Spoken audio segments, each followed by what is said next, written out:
All right, Jesse on fire. Who's in the mood to see me be very, very mean to a person who deserves it? Raise your hand. Me too. I'm in the mood to get mean, dude. I'm in the in the mood to get real mean. Real mean. Because we're going to talk about Israel Adesanya's ex-girlfriend who was suing him for half of his money. Were they ever married? No, never married. Did they have any kids? No. Why would she be suing him for half of his money?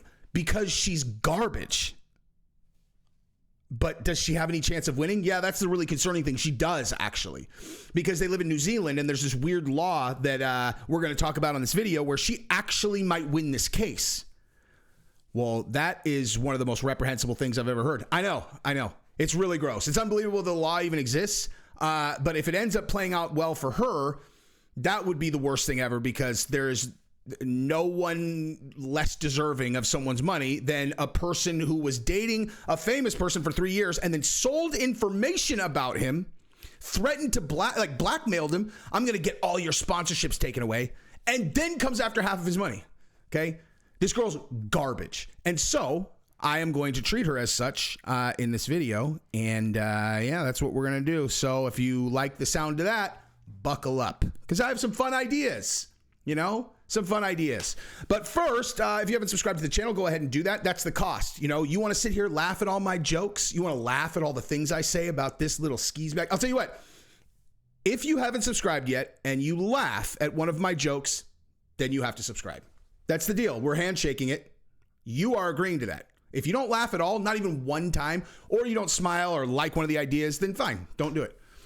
But if you smile and laugh, you have to subscribe. That's the deal. All right. And then also I want to thank the sponsor of this video, which is Yo Kratom. We talk about them all the time. Yo Kratom, if you're a Kratom user, I'm telling you, it is the best source by 100 miles. It's 5 times less expensive. Well, it's 1/5 the cost of what you pay in the store. Kilograms are $60. It gets here in 2 days, just like Amazon, 100% of the time. And yeah, they have all the strains. Yo Kratom, YOKRATOM. You will love it. So give them a look. Now let's start here. Okay. So I've been asking this question a lot lately. What kind of person would do that? Like what kind of person would do that? Like yesterday we were talking about Tim Elliott's wife who had sex with his friend and training partner who had just married them that night, right? She's like, oh, well, I do have at least like one question, which is where the hell was Tim Elliott on their wedding night where she had time to get down with this dude? That's my only question. Not Tim Elliott's fault. There's no excuse. You sleep with someone else on your wedding night. What kind of person would do that? And also, what kind of person would sleep with their friend's wife the night of their wedding? A piece of shit is the answer, Like, there's no way to wash that off. It's like, you diddle a kid. Guess what? You're a kitty diddler. You are irredeemable. There's no redeeming you. Oh, you had sex with your friend's wife on the night of their wedding? It's like, oh, well, not quite as bad as a kid diddler, but irredeemable, dude. There's no excuses. Oh, and hey, skank. You had sex with your husband's friend on your wedding night? The fuck what is wrong with you? I'm starving for dick all the time. I knew I wasn't going to be able to sleep if I didn't get pounded out. And he had already fallen asleep. It's just not a valid excuse, dude. You're a whore. Anyway, so now it's like, what kind of person would sue Israel Adesanya for half of his money? It's like an entitled garbage pail kid, Like, to think that you, no matter how mad you are at them, no matter what they did to you, for you to think that you're entitled to money that he earned through blood, sweat, and tears that you had nothing to do with. In her case, it's like, I supported his career. You didn't do shit. Okay, if you think you had any hand in Israel Adesanya's success in the UFC, you are not only an entitled garbage pail kid, you are delusional. Okay, you are not a contributing factor to any success that he's had whatsoever. You are a selfish sociopath who thinks that you deserve everything in the world. You don't. You want to know what you deserve? First, you know what? I feel like I have a really good idea, but maybe I should show this just a little bit, right? So Israel Adesanya X files a lawsuit for a wild reason. Israel Adesanya recently praised for overcoming the major challenge, finally defeating Alex Pereira at UFC 287. However, things turned south over the weekend after his ex-girlfriend supposedly filed a lawsuit against him. Now the middleweight champion responds. Daily Loud, ex-girlfriend is taking him to court to seek half of his wealth. The reason, because they dated too long and she supported his career. Here is this psycho. By the way, Izzy, you are an exceptional champion and a good dude. You better get a much better radar for girls that you date, dude. Okay?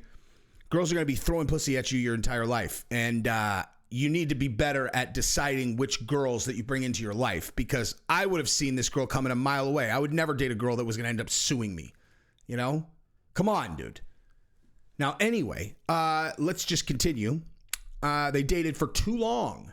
Wild thing to sue a person over. Blah, blah, blah, blah. So Sean O'Malley talked about it. Here we go. And then Israel Adesanya addressed the lawsuit himself with a lengthy message. Okay, so we're going to watch this really quick. Now, Izzy talked about this month, like this was like from a while ago, but no one knew that this case was real. You know, like I didn't even know this was. Anyway, so let's hear what Izzy says about this. And then I am going to make some suggestions to the wider public that may or may not have contact with this girl at some point. You have never helped me make money, only ever cost me money. Now you think you deserve half my. What an entitled, pompous brat you are. Yeah. I spit on you. I dare you to start your stupid campaign. Your threats don't work here anymore. They're fired. You are responsible for your emotions. You don't care about my life because you've sold info about me. So I don't care about yours. I don't even hate you. I just don't care about you. I've not been in love with you for a while. In summary, I'm glad this all happened. I wouldn't change a thing. I'm glad I finally have someone who can stand next to me and not feel like my shine takes away from theirs, confident in her own light. This will be the last time you are hearing from me. My lawyers will be in touch. Nail painting emoji. Bye, Stylebenders X. All right. So that is Stylebender's response to her. Now, next, we're going to talk about something very concerning, which is this. Are you in a de facto relationship? Now, credit to Dr. Bo Hightower, who has an exceptional YouTube channel where he adjusts a bunch of really interesting people and hot girls, and they have conversations while he does a chiropractic adjustment, an exceptional looking one. Also, it's more of like a full body treatment. And he sent me this yesterday. And we're going to go over that shortly, which is about the New Zealand law that justifies this idiot's lawsuit. But first, I wanted to share an idea with you guys having to do with this girl, you know, because a story like this, like there are things that happen in the world that are, it's like justice is not done. You know, you go to court. The whole reason you have laws is like you want there to be some institutionalized way that people can seek justice in the country that you live in, right? So you go to court, you plead your case, the law is applied, jury says blah, blah, blah, or an arbitrator says blah, blah, blah, or a judge says blah, blah, blah, and hopefully you get some semblance of justice. Justice is the point, right? So I would imagine when you write are you in a de facto relationship law, it probably had to do with like someone dating someone for like 30 years, right? And then they're like let's say like D Devlin, right? With Connor. That's different. I'm not saying she should get half of his money, but D Devlin has been with Connor since they were on welfare, living together at Connor's mom's house. And I know that because it's in the best documentary of all time, Notorious. If you don't know that, you should definitely go watch it. Be careful though. It'll make you really like Connor if you don't like him. So that's a different ballgame. She's been with him the entire way, supported him absolutely night and day. That is not at all comparable to this. They have kids together. It's just not the same thing. I would imagine that's why this law was written. So a person exploiting a law like this and trying to take half of the wealth of a person who has done all the work themselves, you had nothing to do with it, you've only cost him money, exactly like you said, is a terrible person who deserves terrible treatment. So here's exactly what I'm going to suggest that everyone do. I am going to call a call to arms from all of the MMA community, and that means everybody who is an MMA fan, anybody who sees this video who might not even be an MMA fan, but anybody who ever runs into this girl, this is what I suggest that you do, okay?